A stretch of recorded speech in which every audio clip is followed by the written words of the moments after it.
significa para você anarquismo? Anarquismo para mim é zona. É a liberdade, né? Quer dizer, é o respeito à liberdade individual. Não vai resolver problema nenhum da nação. Anarquia é complicado. É desarrumar tudo para arrumar tudo de uma maneira organizada. Eu costumo definir anarquismo como um jeito de ser e de estar no mundo. Anarquia? Pai, eu não sei não. É tipo assim, o lado comunista, né? Comunista político. Seria o ápice do comunismo. É uma utopia.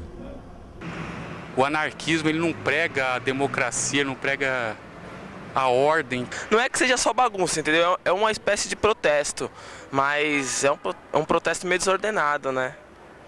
A ideia sempre de associar o anarquismo à desordem, à bagunça, isso é um pouco efeito da ideologia dominante, né?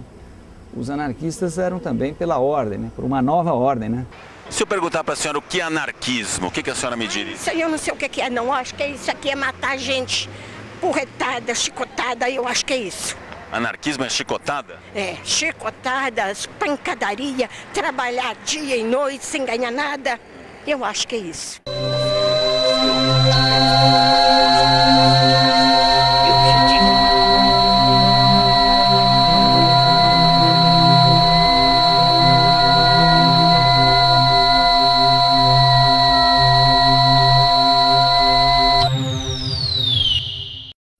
Brasil, 1º de maio de 1917.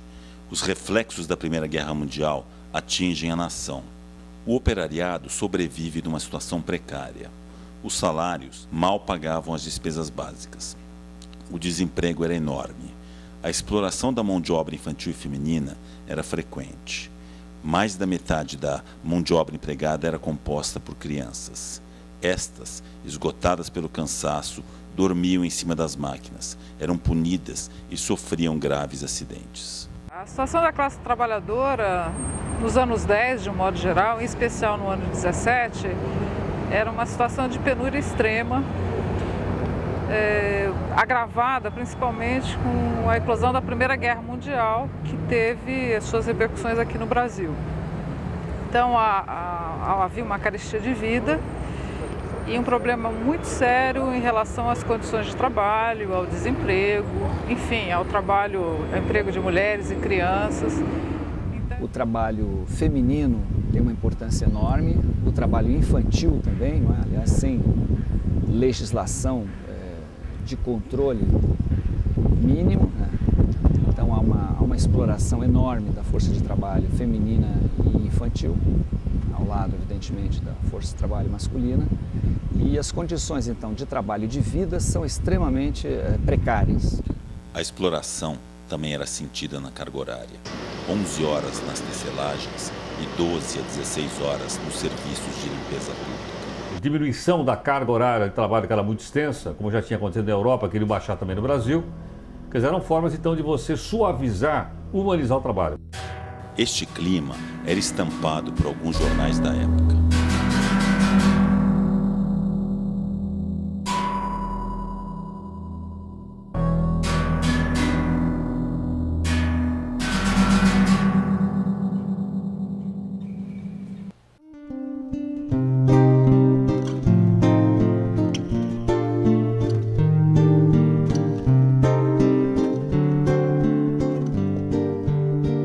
Alla mattina mi sono alzato, oh bella ciao, ciao, ciao, ciao alla mattina. Em fins do século XIX, com a substituição da mão de obra escrava pela estrangeira, diversos imigrantes oriundos da Europa aportaram em terras brasileiras.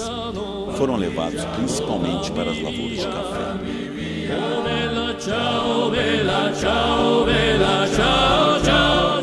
Um forte contingente proveniente da Itália, né?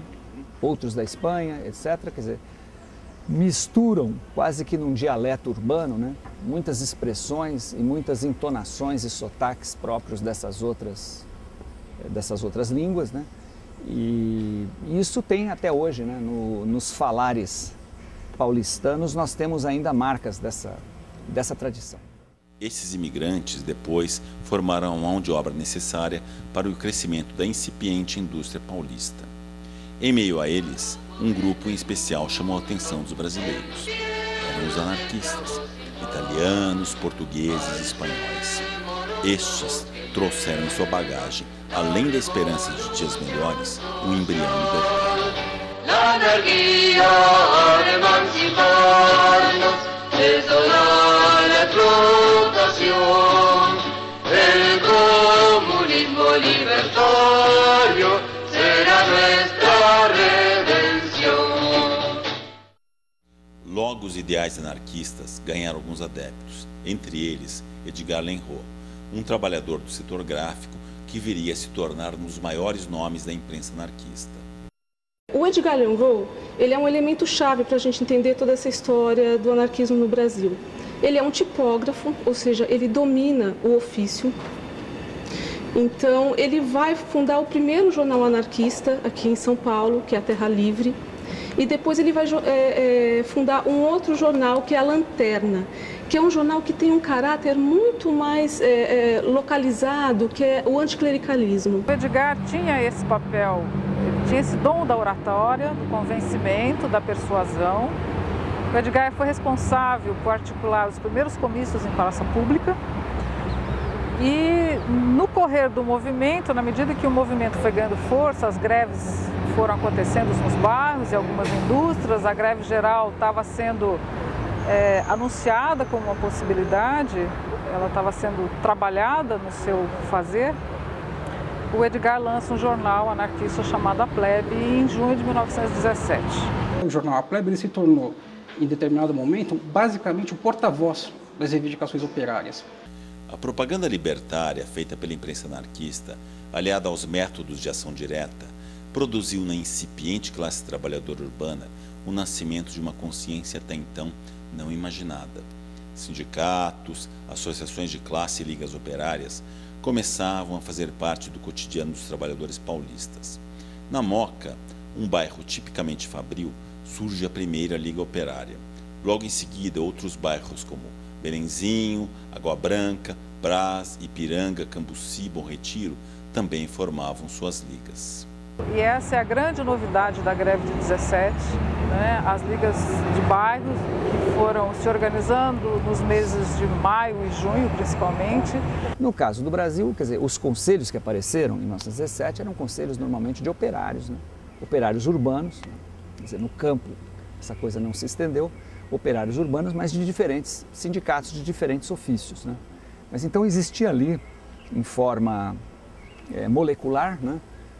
Uma estratégia que é, naquele momento, anarquista, mas que guarda muitas semelhanças, né, com as teses que tanto anarquistas quanto socialistas desenvolviam na Rússia, e antes da Rússia isso pode ser visto no importantíssimo movimento revolucionário do século XIX na França, que foi a Comuna de Paris.